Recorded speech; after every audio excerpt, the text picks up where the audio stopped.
La verdad es que su historia debería haber terminado allí, en aquel banco del parque. Para una mujer que llevaba 10 años atada a una silla de ruedas, oír a un niño desconocido decir «porque puedes volver a caminar» no era un milagro, era una ofensa, una crueldad que solo un niño, en su inocencia, podría cometer. Elena sintió la risa amarga y seca subirle por la garganta, una reacción automática al absurdo de la situación. Pero la risa murió antes de nacer, en el momento en que los dedos, pequeños y cálidos del chico, tocaron su rodilla. Y entonces sucedió lo imposible. Después de 3.778 días de un silencio mortal, un músculo en su muslo izquierdo se contrajo. Para entender el terremoto que aquel espasmo minúsculo causó en el alma de Elena, es preciso retroceder unas horas, al inicio de esa misma mañana. Elena era una prisionera. A sus 70 años, su cuerpo era la celda y la silla de ruedas, su carcelero implacable. Vivía en un apartamento gigantesco en el barrio de Salamanca, en Madrid, un lugar tan caro y silencioso que el sonido de su propia respiración parecía resonar. La fortuna que todavía controlaba era una broma de mal gusto, capaz de comprar cualquier cosa en el mundo, excepto la sensibilidad de sus piernas y el perdón para su alma. La parálisis no era una enfermedad ni un capricho del destino. Era una sentencia que ella misma había firmado 10 años antes, en una tarde lluviosa, con el móvil pegado a la oreja y los ojos apartados de la carretera por un segundo fatal. Ese segundo costó la vida de un niño y la movilidad de sus propias piernas. El Mercedes se convirtió en un amasijo de metal retorcido, su columna se partió, pero la verdadera fractura fue en su conciencia. Desde entonces no vivía, solo cumplía condena en un régimen de aislamiento autoimpuesto. Aquella mañana de otoño, como todas las demás, la rutina se ejecutó con la precisión de un ritual fúnebre. Inés, su cuidadora, una mujer de pocas palabras y gestos eficientes, la manejaba como un objeto frágil e incómodo. El baño, la elección de ropa neutra que no llamaba la atención, el traslado a la silla. Elena se sometía a todo con una pasividad que rayaba en el coma. Era una carga, lo sabía, una carga cara, vestida de cachemira, pero aún así un peso muerto que necesitaba ser empujado de una habitación a otra. El paseo matutino por el Parque del Retiro no era un lujo. Era la parte más difícil de su penitencia. Era su obligación diaria de enfrentarse al mundo que seguía girando mientras el suyo se había detenido. Inés guiaba la silla por las aceras y cada bache, cada hoja seca aplastada bajo las ruedas, era un eco de aquel día. Elena se obligaba a ver el sol, los árboles, la gente pasar, pero sus ojos siempre se desviaban con pánico al divisar a un niño. El sonido de una risa infantil, para ella, era tan agradable como el de uñas arañando una pizarra. Dentro de su cabeza, el ruido era constante, un cine particular que proyectaba la misma película de terror en bucle, el chirrido de los neumáticos en el asfalto mojado, el golpe sordo y hueco que parecía haber roto el mundo, y la imagen, siempre la imagen, del pequeño cuerpo caído, envuelto en una chaqueta roja, una mancha de color vibrante contra el gris de la calle y de la lluvia. Nunca más pudo mirar el color rojo de la misma manera. La culpa no era un recuerdo. Era una presencia física, un órgano extra que pulsaba dolor dentro de ella. Por eso la elección del destino era siempre la misma. Un rincón apartado del parque, lejos de los columpios y los toboganes, donde el silencio era más denso. Un lugar donde podía sentarse y rumiar su miseria sin el insulto de la felicidad ajena. Inés la dejaba allí, frente a un pequeño lago. Cubría sus piernas inútiles con una manta de lana y se retiraba a una distancia respetuosa. Era allí donde Elena libraba su batalla diaria para no desintegrarse, para mantener los pedazos de sí misma juntos un día más. Aquella mañana estaba pálido, el sol y la brisa helada. Elena cerró los ojos, intentando concentrarse en el frío de su rostro, una sensación real en medio del vacío de sus piernas. Intentaba encontrar un punto de paz, un segundo de silencio mental, pero era inútil. La imagen de la chaqueta roja siempre volvía, vívida y acusadora. No pedía perdón a Dios, pues sentía que su crimen era imperdonable. Lo que pedía, en su desesperación muda, era el olvido. Un único día de olvido. Pero esa era la única gracia que jamás concedida. Sintió un cambio en el aire antes incluso de oír los pasos. Una quietud, una perturbación en la atmósfera de su burbuja de soledad. Mantuvo los ojos cerrados, una plegaria silenciosa en los labios para que fuera solo el viento o un animal. Pero los pasos se acercaron, pequeños y deliberados, deteniéndose a corta distancia de su silla. Eran pasos de niño. Una ola de frío recorrió el cuerpo de Elena, un pavor que nada tenía que ver con la temperatura del aire. «Por favor, vete», pensó con una ferocidad que la sorprendió. Pero no se fue. La presencia continuó allí, parada, observándola. El silencio se alargó, volviéndose pesado y cargado de una energía que no lograba comprender. Finalmente, vencida por la angustia y la curiosidad mórbida, abrió los ojos, y el aliento le faltó. Parado frente a ella estaba un niño de quizás 8 años, con el pelo oscuro y rebelde, y una mirada de una seriedad que no pertenecía a un niño. Pero no fue eso lo que hizo que el corazón de Elena tropezara. Fue el rostro. Era su rostro. Era imposible, una alucinación. Su mente, finalmente rota por la culpa, estaba proyectando su mayor miedo en el mundo real. Pero era tan sólido, tan detallado. La forma en que la luz del sol incidía en su pelo, la pequeña cicatriz cerca de su ceja, la manera en que su cabeza se inclinaba ligeramente hacia un lado. Era el rostro del niño que había matado. Era una copia perfecta, un eco de carne y hueso que la miraba sin parpadear, como si la conociera de toda la vida. El parque entero pareció desaparecer, dejándolos solo a los dos en aquel vacío de tiempo. El pánico amenazó con asfixiarla. Apretó los brazos de la silla con una fuerza sobrehumana, los nudillos blancos como la cera. Quería gritar, huir, pero estaba doblemente paralizada, por el cuerpo y por el terror. Aquel niño era un fantasma, un ángel de la venganza, un demonio personal enviado para el ajuste de cuentas final. ¿Qué haría? ¿Acusarla? ¿Gritar? ¿Señalarla con el dedo y exponer su pecado al mundo entero? Cada segundo de silencio era una tortura, un suspense insoportable que tensaba sus nervios al límite. Y entonces se movió. Dio un paso lento y seguro en su dirección, luego otro. Sus ojos oscuros nunca se apartaron de los de ella, y en ellos no había odio ni acusación. Había una calma perturbadora, una compasión que era, de alguna manera, más aterradora que la rabia. Se detuvo tan cerca que Elena podía sentir el calor que emanaba de su pequeño cuerpo. Contuvo la respiración, esperando el golpe, la palabra que la destruiría para siempre. Era real, terriblemente, innegablemente real. El niño extendió la mano. Una mano pequeña, con dedos finos y uñas un poco sucias de tierra, como la de cualquier chico que juega al aire libre. El gesto era tan simple, tan humano, que rompió la coraza de hielo del pánico de Elena por un instante. No parecía amenazador, parecía estar ofreciendo algo. Elena miró de la mano a su rostro, el cerebro intentando procesar la disonancia entre el fantasma de su memoria y el niño de carne y hueso que tenía delante. ¿Quién era? ¿Qué diablos quería de ella? Fue cuando habló. Su voz era clara y firme, sin la vacilación ni la estridencia de la infancia.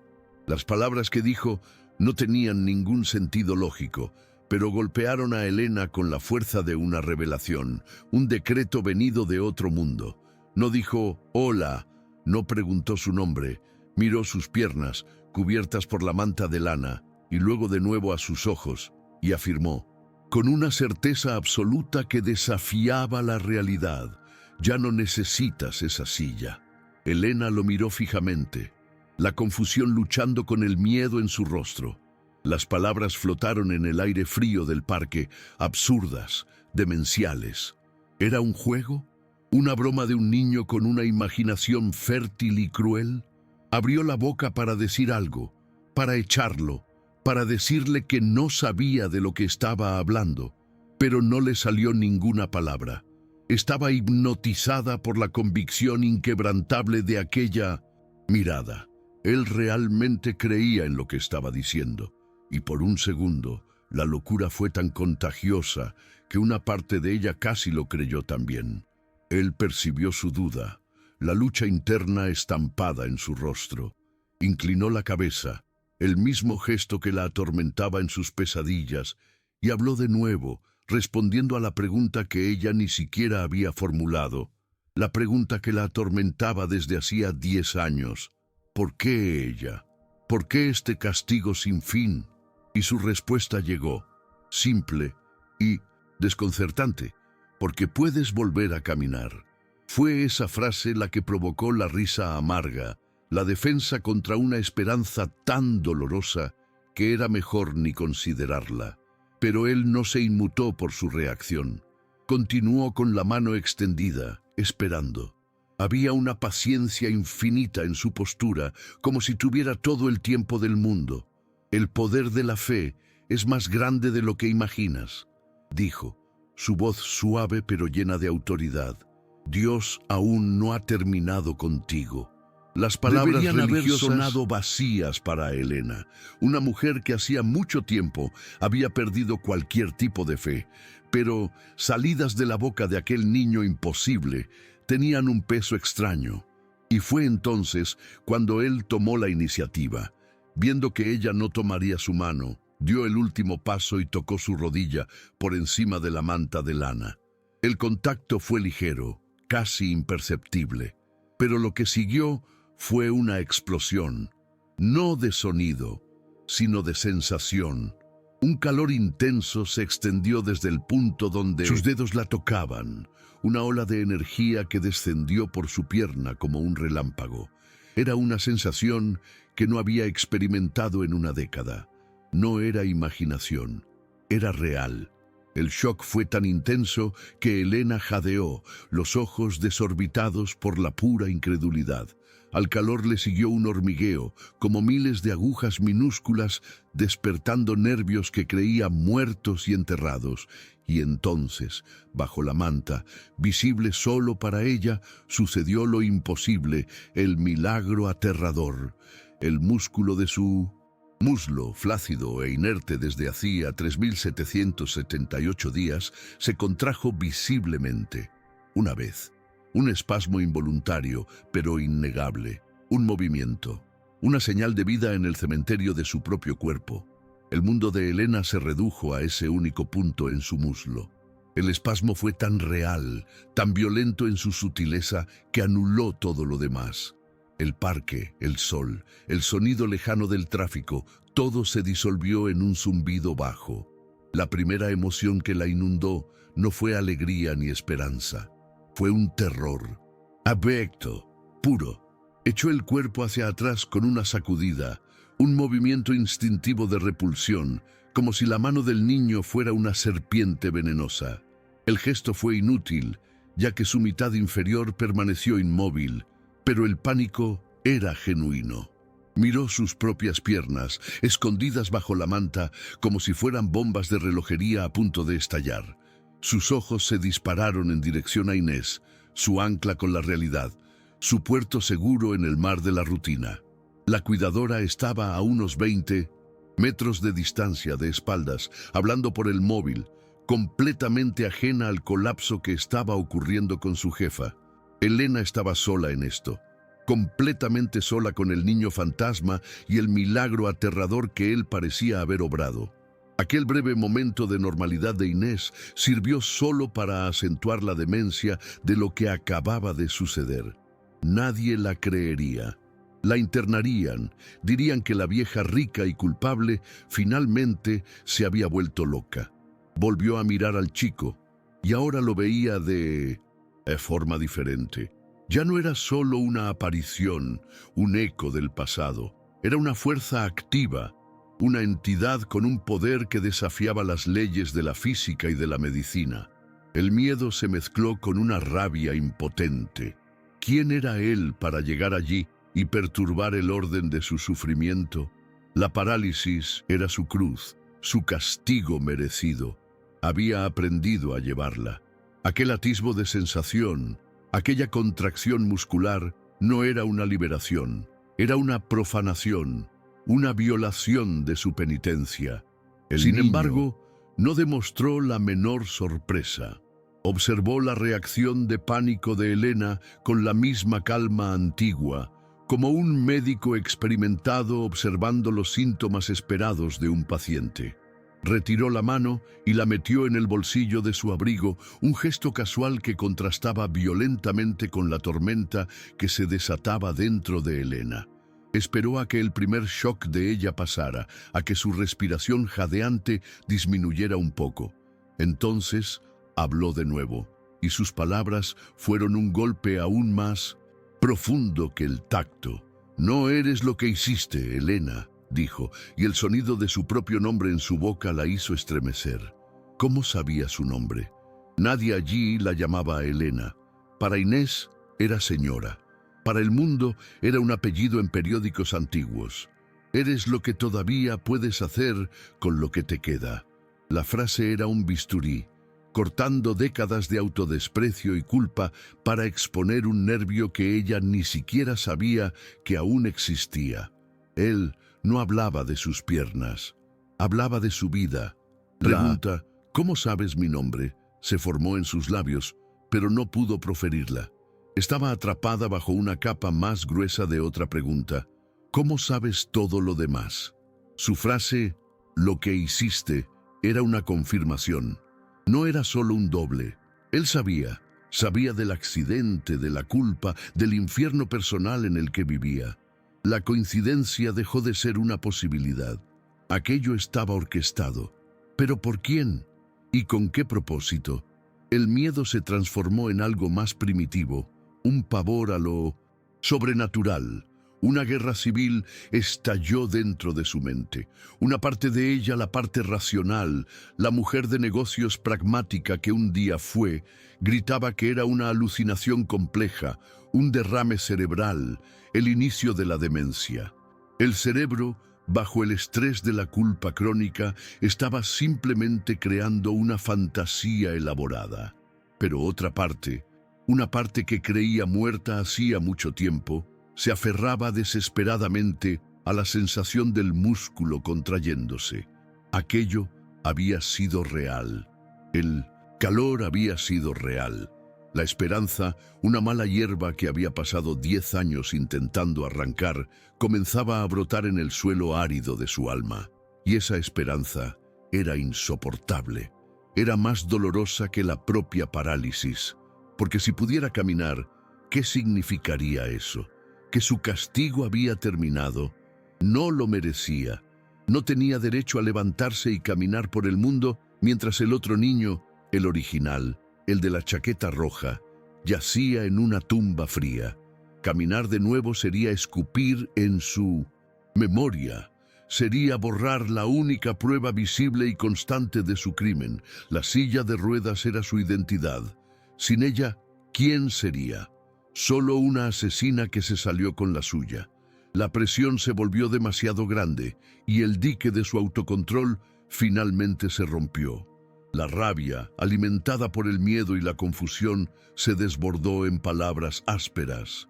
«¿Quién eres?», siseó, la voz temblorosa y llena de veneno. «¿Qué quieres de mí? ¿Dinero? ¿Es eso? Todos siempre quieren dinero». Era una defensa, un ataque para mantenerlo a distancia, para reducir aquel evento místico a algo que pudiera entender, a un vulgar intento de extorsión. Necesitaba que fuera un charlatán, un estafador, cualquier cosa menos real.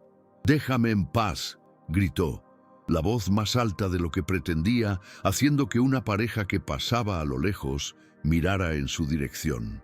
«Vete, desaparece». Sus palabras eran un escudo, un intento desesperado de restaurar el orden, de volver a la familiaridad de su miseria. La normalidad de su dolor era preferible a la locura de esa esperanza imposible. Prefería el infierno que conocía a un cielo en el que no podía confiar y no sentía que merecía. El niño era una anomalía que necesitaba ser purgada para que su universo volviera a tener sentido. Pero el niño no se movió, no se encogió con sus gritos, no pareció ofendido por sus acusaciones. Simplemente la observó con aquellos ojos profundos y tristes, como si estuviera viendo no a la mujer rabiosa en la silla de ruedas, sino a la niña asustada detrás de la furia. Esperó pacientemente a que el eco de su grito se disipara entre los árboles y entonces dio su respuesta, no con rabia, sino con una lógica suave y cortante que la desarmó una vez más. No quería su dinero, quería algo mucho más valioso. «Tu dolor no lo traerá de vuelta, Elena», dijo, y el uso del pronombre «lo» fue deliberado y preciso. Sabía exactamente de quién estaba hablando.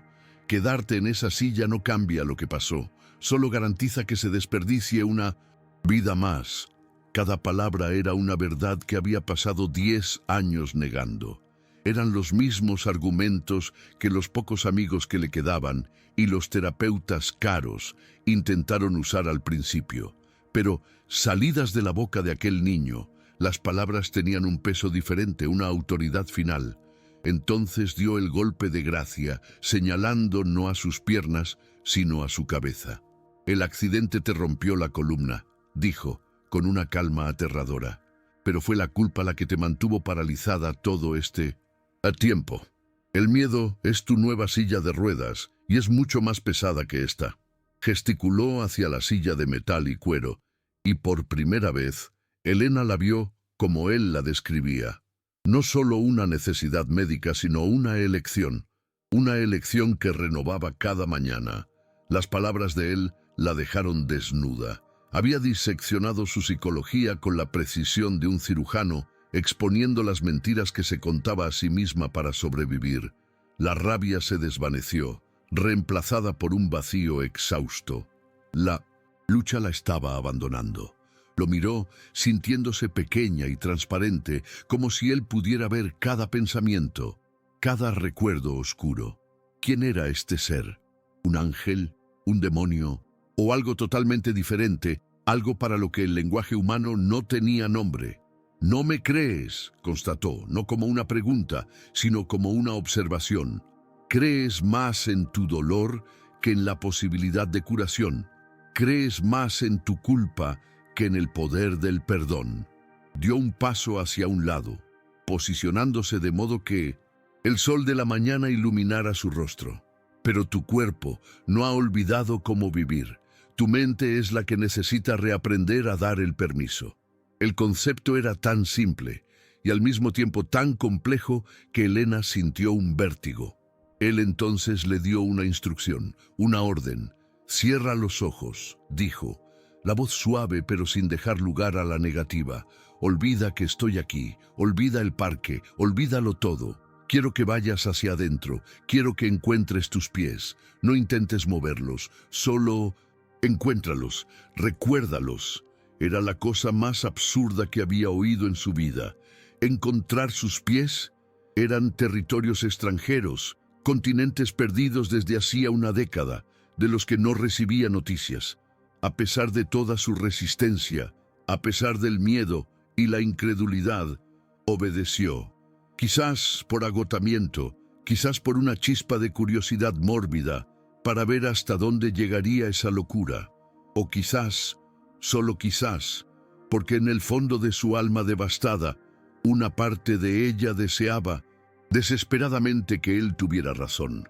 Cerró los ojos, el corazón latiendo con fuerza en el pecho. El mundo exterior desapareció.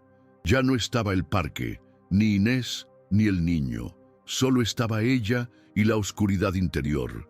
Se sumergió en su propia conciencia, un viaje que no hacía desde hacía años. Pasó por el ruido de los recuerdos, por la niebla de la culpa, y descendió hacia la vasta nada que era la mitad inferior de su cuerpo.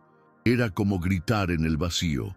No había respuesta, no había eco. Sus piernas eran un espacio en blanco en el mapa de su ser.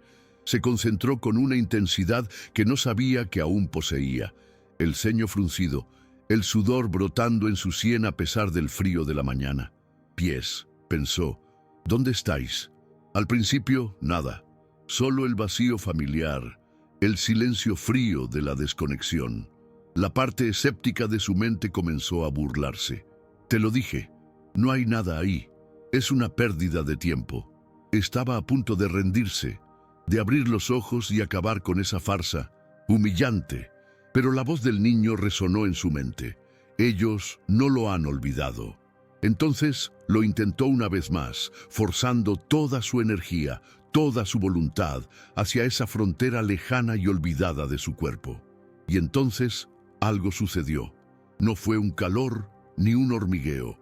Fue algo mucho más sutil, un zumbido increíblemente débil, distante, como el sonido de una línea de alta tensión a kilómetros de distancia en una noche silenciosa.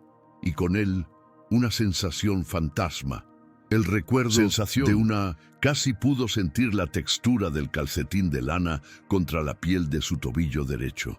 Era una señal tan tenue, tan etérea, que podría fácilmente confundirse con la imaginación. Pero Elena lo sabía. Dentro del silencio de una década, aquel susurro era un trueno. Elena abrió los ojos con un jadeo, como una persona que se ahoga y de repente encuentra la superficie. El aire que entró en sus pulmones parecía nuevo, diferente. La sensación fantasma en su tobillo, aquel zumbido eléctrico, todavía vibraba en su conciencia, un eco innegable de que algo había cambiado para siempre. Miró al niño y toda la rabia, todo el miedo defensivo se había desvanecido. En su lugar había una reverencia aterrorizada. La pregunta «¿Quién eres?» todavía estaba allí, pero ahora no era una acusación, era una súplica, una necesidad desesperada de entender lo que estaba sucediendo con su realidad. El chico solo asintió lentamente, un pequeño gesto de cabeza que parecía llevar una comprensión infinita. No sonrió, no demostró triunfo. Su expresión permaneció igual, tranquila y seria. «Están ahí», dijo, su voz suave confirmando lo que ella sentía. «Siempre han estado, solo esperando a que te acordaras de ellos». La simplicidad de esas palabras era más impactante que cualquier explicación elaborada sobre milagros o poderes. Hablaba de aquello como si fuera la cosa más natural del mundo, como si reconectar un miembro paralizado fuera tan simple como encontrar un objeto perdido. La última barrera de la negación de Elena se derrumbó. No era un derrame, no era demencia, era real.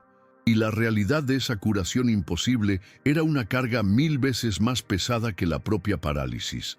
La posibilidad de caminar no trajo una ola de alivio, sino una ola de pánico moral. Si la justicia divina existía, estaba cometiendo un error terrible. Aquel milagro no le pertenecía. Era un regalo enviado a la dirección equivocada, y aceptarlo sería el mayor de todos los pecados. La culpa, su compañera, constante, emergió con la fuerza de un tsunami. Las lágrimas que vinieron no fueron de alegría, fueron de una angustia profunda y desgarradora. «No», susurró, el sonido rasgando su garganta. «No me merezco esto, no lo entiendes». Las lágrimas corrían libremente por su rostro arrugado, gotas calientes de vergüenza y dolor. Agarró los brazos de la silla como para aferrarse a ella, para fundirse con su castigo. «No tengo derecho a dar un solo paso, ninguno». Era una confesión, un intento desesperado de hacer que aquel ser entendiera la magnitud de su error. «Lo maté», dijo, las palabras saliendo atropelladas, feas. «Era un niño, como tú. Tenía una chaqueta roja. Corrió hacia la calle. Yo estaba al teléfono discutiendo por dinero, por cosas estúpidas que no importan. Lo maté y lo único justo, lo único correcto en este mundo es que nunca más camine». Expuso su crimen allí, en medio del parque, bajo el sol de la mañana, ofreciendo la fealdad de su alma al niño como un escudo, como una razón para que él la dejara en su merecida prisión. Arturo escuchó la confesión sin vacilar. Sus ojos no la juzgaron, no se llenaron de pena ni de horror. Solo escuchó, absorbiendo cada palabra dolorosa como si estuviera oyendo una historia que ya conocía de memoria. Cuando Elena finalmente se calló, exhausta y vacía, esperó un momento antes de responder, y su respuesta no fue un consuelo fácil, no fue una mentira piadosa, fue una corrección en la lógica de su castigo. No negó lo que ella hizo, solo negó la validez de su sentencia. «¿Y crees que quedarte sentada ahí honra su memoria?», preguntó, la voz tranquila, pero con un filo agudo. «¿Crees que el sufrimiento de una persona puede pagar por el fin de la vida de otra? El dolor no es una moneda, Elena. No compra nada, no paga deudas, solo genera más dolor, un eco que nunca termina». Se agachó frente a ella, poniéndose a la altura de sus ojos, un gesto que la obligó a mirarlo, a no poder esconderse. «Honrar una vida que se fue», continuó, la intensidad en su mirada atrapándola. «No es morir junto con ella, es vivir la vida que quedó, vivir de verdad, con un propósito que quizás no tenías antes. Mantenerte prisionera aquí no lo mantiene vivo en la memoria. Solo os mantiene a los dos atrapados en ese único segundo de asfalto mojado. Para que él sea libre, tú también tienes que serlo». La idea era tan radical, tan contraria a todo lo que ella creía, que la dejó sin aliento. Liberarlo, liberándose a sí misma. La noción de perdón siempre pareció un lujo para los demás, una gracia de la que ella estaba excluida. Pero el niño no hablaba del perdón de Dios o de la sociedad. Hablaba de algo mucho más difícil, el perdón a sí misma, y lo presentaba no como un acto de bondad hacia ella, sino como un deber hacia el niño que había matado, como una forma de liberar su memoria de la celda de su culpa. La lógica era ineludible y aterradora. Estaba siendo invitada a abandonar el pilar central de su identidad de los últimos 10 años, viendo que la muralla de su culpa había sido sacudida, pero no destruida. Arturo cambió de táctica. Trajo la cuestión de vuelta del plano espiritual al físico, al inmediato. Señaló sus pies, escondidos dentro de los zapatos de cuero cómodos y caros. «Tu viaje no empieza con grandes discursos o promesas», dijo. «Empieza con un solo pensamiento, un solo mandato. No quiero que camines, quiero que muevas el dedo de tu pie». La propuesta era, en su simplicidad, más aterradora que si le hubiera pedido que levitara. Mover el dedo del pie era un abismo, una tarea tan imposible como escalar el Everest. «No puedo», susurró, la voz rota por la honestidad. «No sé cómo. Han pasado 10 años. He olvidado el camino. La carretera de mi cerebro hasta allí ya no existe. Está cubierta de maleza. Se ha derrumbado». Era la verdad más pura que sentía. La conexión simplemente no estaba allí. «El camino existe», insistió Arturo, su confianza inquebrantable. «Olvida cómo vivir. Solo necesita una orden clara. No necesitas saber la dirección. Solo necesitas tener la intención. No pienses en músculos, nervios o huesos. Piensa solo en el movimiento. Velo en tu mente. Deséalo. Deja que tu cuerpo recuerde qué hacer. Tu voluntad es lo que va a limpiar la carretera». Hablaba con la certeza de un ingeniero explicando un plano, convirtiendo lo imposible en solo un problema técnico a resolver. Entonces, Elena, rendida, agotada de luchar, decidió intentarlo. ¿Qué más tenía que perder? Cerró los ojos de nuevo, pero esta vez no era una búsqueda, era una misión. Ignoró la culpa, el miedo, la lógica, concentró cada fibra de su ser, cada gota de energía mental, en un único punto en el universo, el dedo gordo de su pie derecho dentro de la oscuridad de su zapato. Lo visualizó, recordó cómo era moverlo, la sensación del músculo contrayéndose. La batalla que siguió fue monumental. Fue la lucha de su voluntad contra una década de realidad física, contra la atrofia, contra las cicatrices en su médula espinal, contra la propia creencia de que era imposible. El sudor le corría por la frente. Su mandíbula estaba tan apretada que le dolía. Podía sentir los músculos de su cuello y hombros temblando por la fuerza de la concentración. Todo su ser estaba enfocado en esa orden silenciosa y desesperada. «Muévete». Nada. Un silencio absoluto respondió a su grito mental. La conexión estaba muerta. La carretera, como temía, ya no existía. La frustración, desesperación comenzaron a inundarla. Era inútil. Era una tonta por haber creído, aunque fuera por un segundo. Una vieja loca, siendo engañada por una alucinación o por un niño cruel. La energía la abandonó y estaba a punto de abrir los ojos, de declarar su derrota final y de hundirse para siempre en su miseria. Justo en ese momento de rendición, sintió un toque ligero encima de su zapato. Era la mano de Arturo, un contacto suave pero firme que transmitía un calor tranquilo y constante. «No, estás sola en esto», susurró, como si pudiera oír su renuncia. «Inténtalo de nuevo, no por la fuerza, por el deseo, solo deséalo». Su voz y el calor de su mano fueron como una guía, una luz en la oscuridad de su desconexión. Respiró hondo y lo intentó una última vez. Pero esta vez no fue con la fuerza bruta de la voluntad, fue con una especie de entrega, una petición. No ordenó que el dedo se moviera, le invitó a moverse. Recordó la sensación, el deseo de remover la arena con los pies en la playa, un gesto simple de una vida pasada. Y fue en ese instante de rendición, de deseo puro en lugar de mandato, cuando sucedió. No fue grande. Fue un temblor, un tic minúsculo, casi imperceptible, dentro del zapato. Un movimiento de quizás 1 milímetro, pero fue suyo. No fue un espasmo involuntario como el del muslo. Fue una respuesta directa a su voluntad. Ella lo quiso y él respondió. Después de 10 años, un trozo de su cuerpo obedecía una orden suya.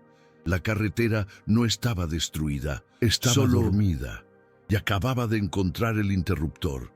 El shock de aquel pequeño movimiento fue 1000 veces más potente que el primero, porque este lo había causado ella. Este era suyo. Abrió los ojos abruptamente, el corazón disparado, una expresión de asombro tan pura en su rostro que la hizo parecer más joven.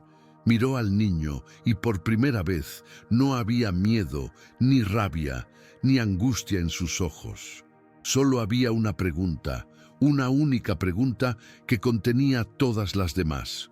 ¿Cómo? Arturo retiró la mano y se levantó, mirándola con lo que pareció ser un atisbo de sonrisa, aunque era más una suavización de su expresión seria. «Ese fue el primer paso», dijo, como si fuera la cosa más obvia del mundo. «El resto del camino es igual, un paso a la vez, un deseo a la vez. El cuerpo sabe qué hacer. Es tu alma la que necesita aprender a caminar de nuevo, Elena». La mención a su alma la devolvió a la realidad de su culpa. La alegría incipiente por el movimiento de su dedo fue inmediatamente manchada por el recuerdo de por qué estaba en esa silla. «Pero ¿y él?», susurró, la voz entrecortada. «¿Cómo puedo caminar en un mundo donde él ya no puede correr? ¿Cómo puedo aceptar esta curación cuando mi distracción causó su muerte?»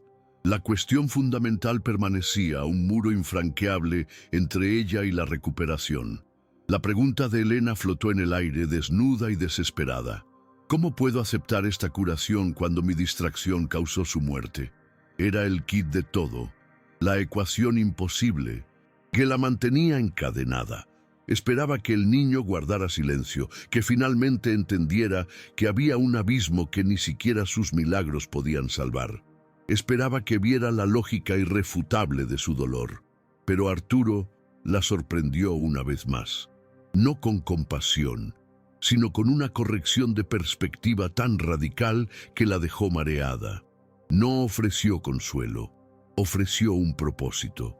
La miró con su seriedad habitual, los ojos oscuros fijos en los de ella, y dijo las palabras que, lentamente, comenzarían a disolver el cemento de su culpa. «Estás haciendo la pregunta equivocada», afirmó. «La cuestión no es cómo puedes caminar a pesar de él. La cuestión es que debes caminar por él». El cambio de una sola palabra alteró toda la estructura moral de su universo.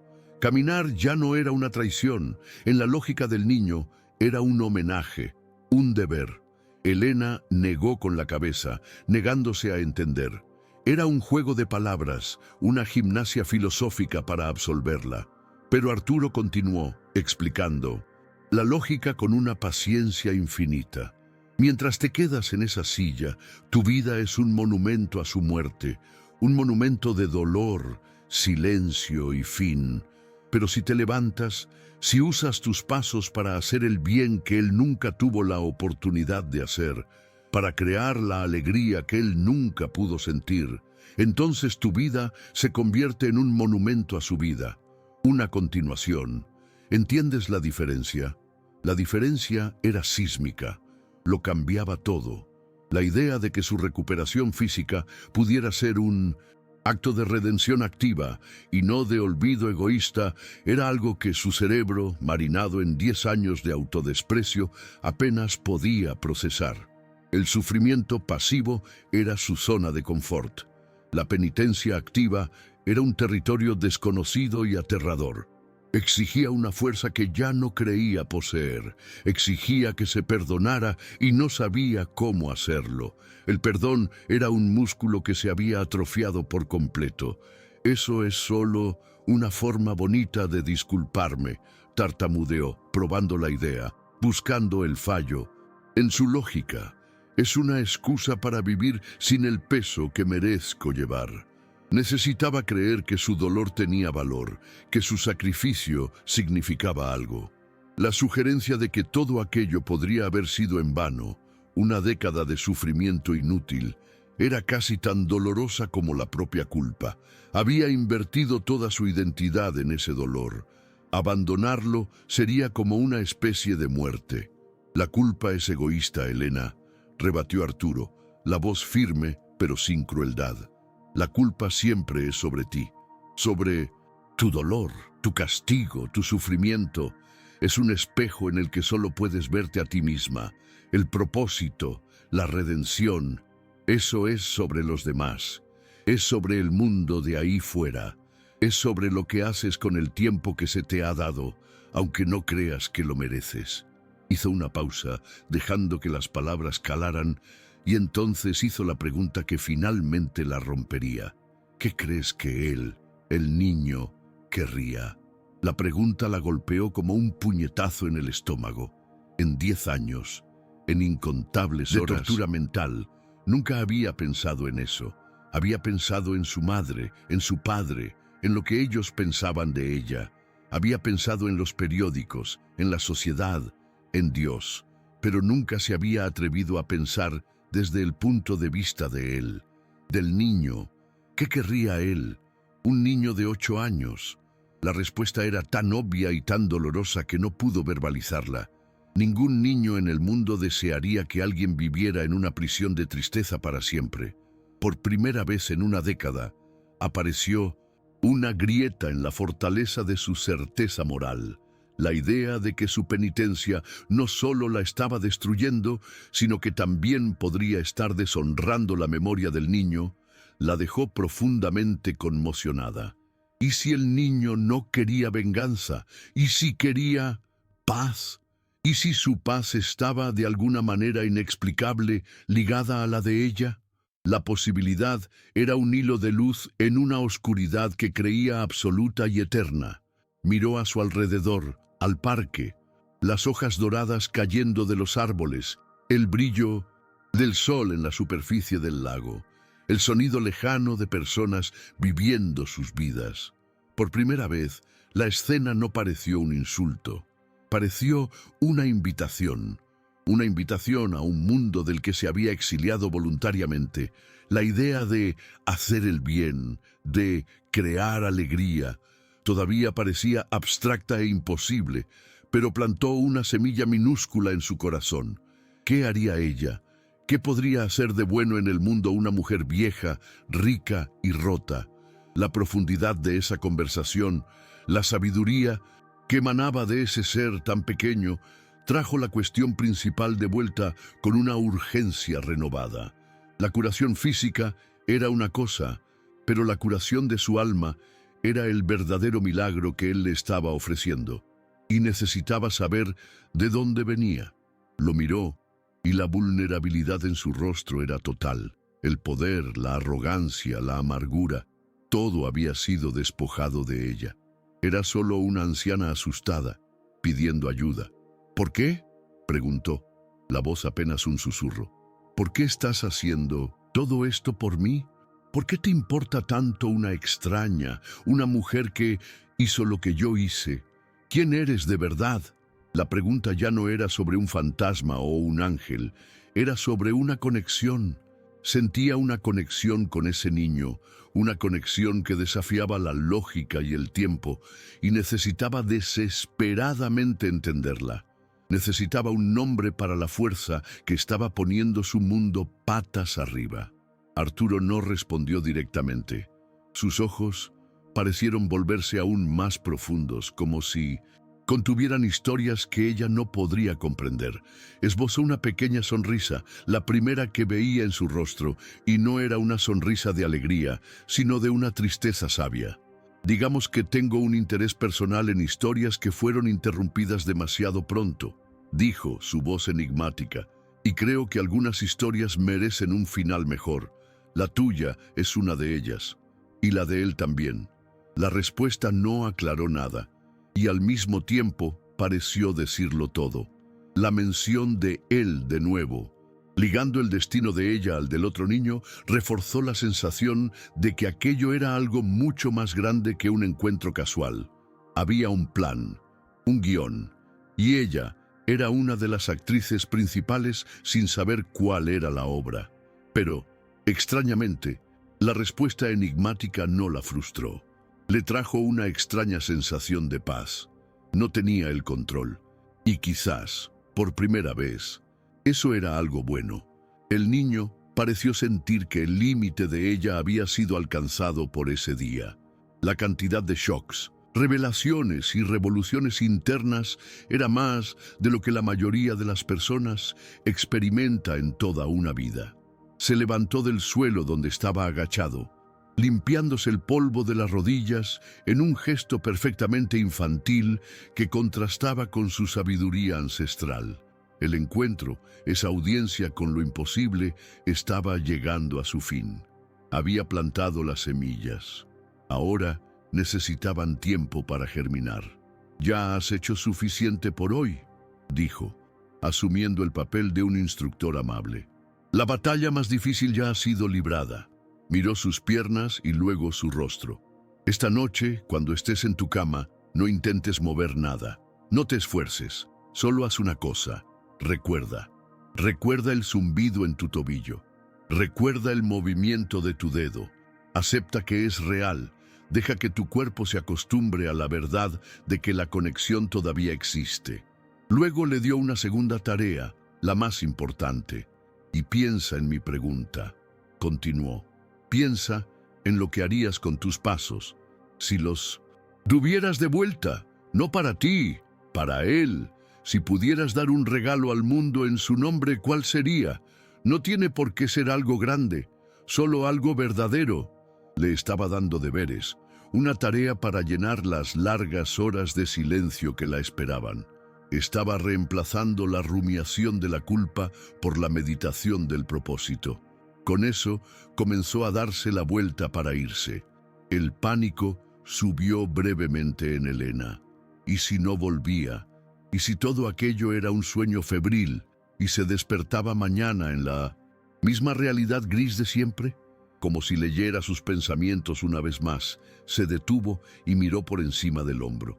«No te preocupes», dijo con esa certeza tranquilizadora. «Volveré mañana, en el mismo lugar, a la misma hora.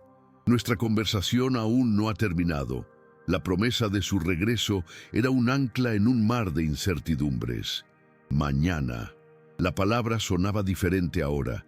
Durante 10 años, mañana era solo una repetición de hoy, un día más que soportar. Ahora, mañana, promesa. Contenía la posibilidad de más sensaciones, más preguntas, quizás incluso más respuestas. Contenía la presencia de ese niño enigmático. Por primera vez en una década, Elena sintió una punzada de algo que apenas recordaba cómo era: la expectación. Se dio la vuelta y comenzó a alejarse, sus pasos pequeños y firmes desapareciendo entre los árboles y los rayos de sol.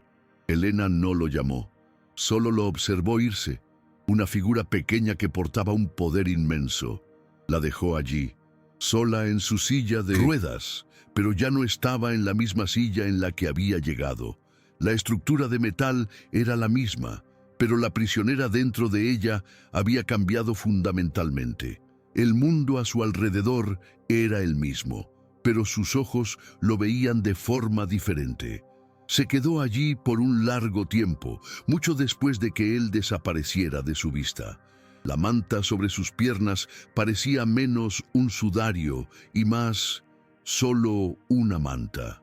La silla parecía menos una celda y más una herramienta temporal. El zumbido en su tobillo había desaparecido, pero su recuerdo era indeleble. El movimiento de su dedo era una promesa silenciosa. Estaba sola, pero las preguntas de él resonaban en su mente, llenando el silencio que antes solo era llenado por la culpa.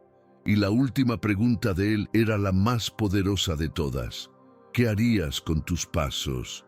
La cuestión giraba y giraba en su mente, ya no como una tortura, sino como un desafío, un proyecto, un lienzo en blanco.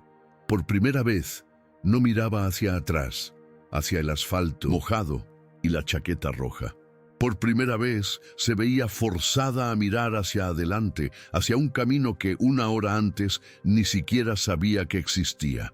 Un camino que quizás tendría que aprender a recorrer. Un paso doloroso y redentor a la vez.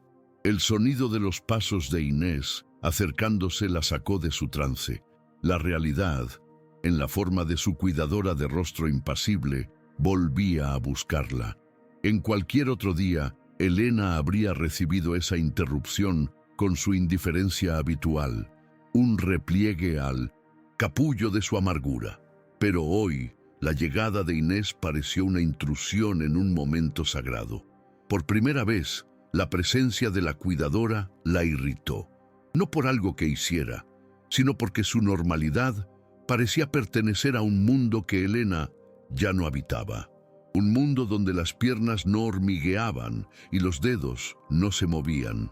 ¿Está todo bien, señora?, preguntó Inés, el tono profesional de siempre. El sol está pegando fuerte. ¿Quiere que la lleve adentro? Se detuvo al lado de la silla, lista para iniciar el procedimiento de regreso. Elena miró el rostro de la mujer, un rostro que veía todos los días, pero que nunca realmente observaba. Vio las pequeñas líneas de cansancio alrededor de los ojos, el mechón de pelo cano que se escapaba del moño perfecto. Vio a una persona, no solo una función, y su respuesta la sorprendió tanto como sorprendió a la cuidadora. «Sí, Inés, está todo bien», dijo, y su voz tenía una claridad que no poseía desde hacía años. «De hecho, creo que el día está precioso». Inés parpadeó. Una ruptura casi imperceptible en su compostura. No era el contenido de la frase, sino el tono. Había vida en él, curiosidad, No dijo nada, solo asintió con la cabeza y comenzó a maniobrar la silla de ruedas para el viaje de vuelta. Durante el trayecto para salir del parque, Elena no cerró los ojos. No se encogió al pasar junto a un grupo de niños que pateaban una pelota. En cambio, los observó. Observó la energía, las rodillas raspadas, las risas, y no sintió el dolor agudo de siempre. Sintió el peso de la pregunta de Arturo. ¿Qué haría ella por ellos? La vuelta al apartamento fue una experiencia diferente. El vestíbulo de mármol frío, los ascensores silenciosos, los pasillos vacíos. Antes, estos elementos eran el escenario de su tumba de lujo. Ahora los sentía como realmente eran, estériles, sin vida, una jaula de oro. La opulencia del lugar, que antes era un consuelo amargo, ahora parecía un insulto, un desperdicio. ¿Cuánto bien podría hacerse con él?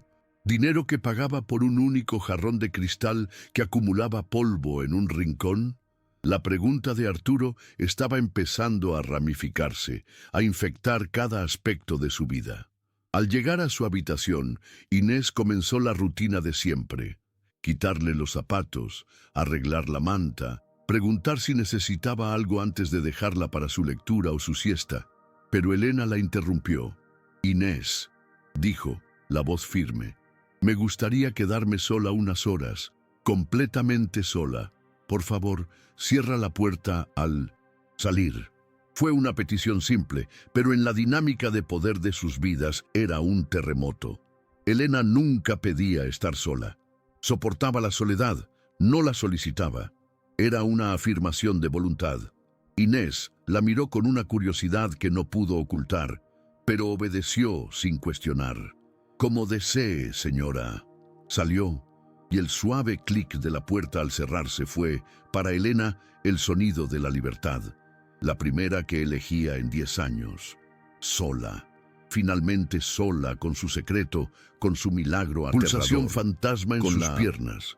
Esperó unos minutos, el corazón latiendo con fuerza, para asegurarse de que nadie la interrumpiría. Necesitaba saber, necesitaba confirmar. ¿Había sido real o había sido solo el poder de la presencia de ese niño? Con un esfuerzo que la dejó sin aliento, se inclinó hacia adelante y con las manos se quitó el zapato del pie derecho, luego el izquierdo. Era un esfuerzo que generalmente la dejaba exhausta, pero hoy apenas lo notó. Se quitó los calcetines de lana, exponiendo sus pies pálidos y sin vida al aire de la habitación por primera vez en años. Los miró fijamente. Eran objetos extraños, esculturas de cera que le pertenecían, pero que no conocía. Y entonces cerró los ojos y viajó hacia su interior una vez más. Esta vez, el camino parecía un poco menos cubierto de maleza. Encontró el dedo gordo del pie derecho más rápidamente, y entonces hizo lo que el niño le había enseñado. No ordenó, deseó. «Muévete», pidió en silencio, y para su asombro y alegría abrumadora obedeció. Un movimiento pequeño, 1 milímetro de vida, pero era innegable, y era solo suyo. Ella lo había hecho posible sola en su habitación, sin la presencia del niño. Era real. El poder estaba en ella. Lágrimas de un tipo diferente, lágrimas de shock y de una alegría tan intensa que dolía, comenzaron a correr por su rostro. Impulsada por ese éxito, se volvió más audaz. Intentó con el segundo dedo. Nada. Intentó con el dedo gordo del pie izquierdo. Un silencio obstinado. Pero no se desanimó. Volvió al derecho, el obediente, y se movió de nuevo y de nuevo. Cada movimiento era una confirmación, una pequeña victoria que deshacía una década de imposibilidad. Luego subió, intentando sentir el músculo de su pantorrilla. Se concentró, recordando la sensación de ponerse de puntillas, y lo sintió. No un movimiento, sino una contracción interna, un apretón profundo, como un motor viejo intentando arrancar. La confirmación de que el poder era suyo, de que la conexión era real y estaba bajo su control, abrió las compuertas de su mente. Si podía mover un dedo del pie, quizás podría mover el pie entero. Si pudiera mover el pie, quizás podría doblar la rodilla. Y si pudiera doblar la rodilla, el pensamiento era vertiginoso. La imagen de sí misma de pie, apoyada en sus propias piernas, surgió en su mente por primera vez, no como un recuerdo doloroso de un pasado perdido, sino como una posibilidad real de un futuro cercano. Y con esa imagen, la pregunta de Arturo volvió con toda su fuerza.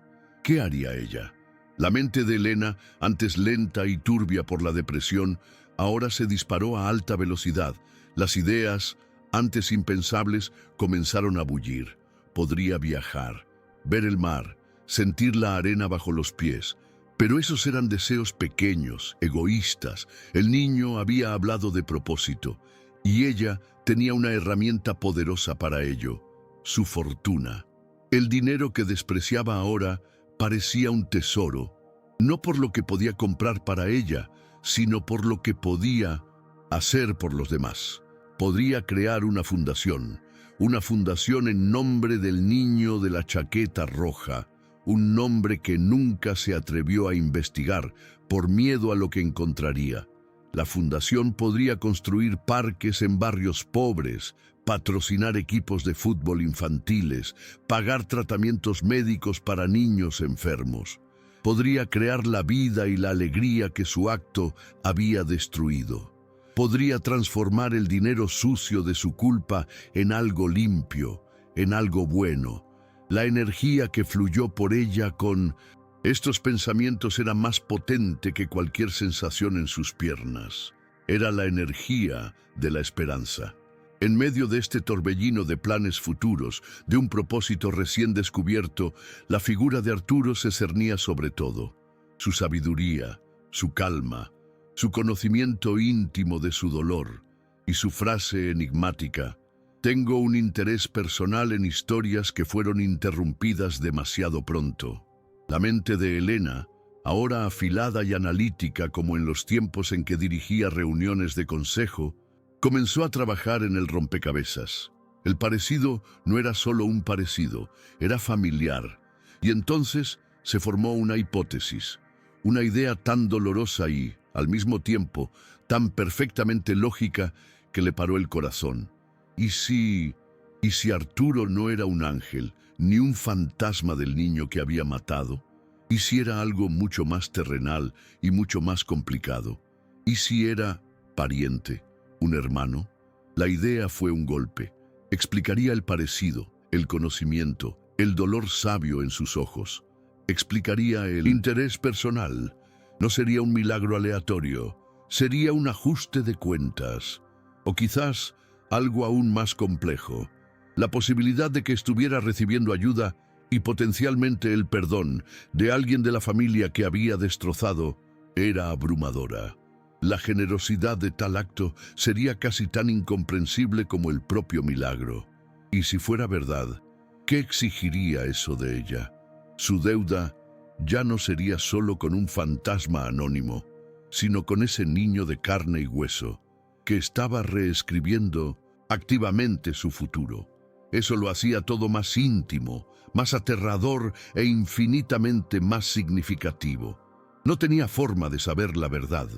No todavía, pero la hipótesis solidificó una nueva resolución dentro de ella. La reunión de mañana en el parque ya no sería solo una sesión de curación, sería una investigación. Ya no sería la paciente pasiva, la pecadora que recibe la gracia. Iría como una igual o lo más parecido a eso que pudiera conseguir. Iría con sus propias preguntas, buscando entender no solo la curación de su cuerpo, sino la verdad detrás de ese encuentro que había puesto su universo patas arriba. Se arrastró hasta la ventana, usando los brazos para impulsar la silla. Miró la ciudad allá afuera. Madrid continuaba su vida, ajena al drama que se desarrollaba en ese apartamento silencioso. Pero para Elena, la ciudad ya no era la misma. Ya no era un borrón de indiferencia visto a través de un cristal. Era un lugar de posibilidades, de futuros no escritos, de deudas a pagar de una forma que nunca imaginó. Era un lugar donde podría quizás volver a caminar, y por primera vez la idea no la llenó de pavor, la llenó de un propósito feroz. Necesitaba recuperarse, necesitaba hacerse fuerte, no solo por sí misma, sino para poder enfrentar la verdad, fuera cual fuera. Necesitaba estar de pie, literal y metafóricamente, para la conversación que sabía que estaba por venir, la conversación que definiría el resto de su vida, y esperaría el amanecer con una impaciencia que creía muerta dentro de ella desde hacía una década. La caza de la redención había comenzado.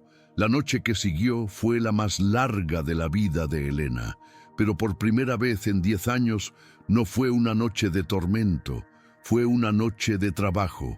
Tumbada en la oscuridad de su suntuosa habitación, con el silencio de la casa a su alrededor, no intentaba huir de los recuerdos. Al contrario, los cazaba.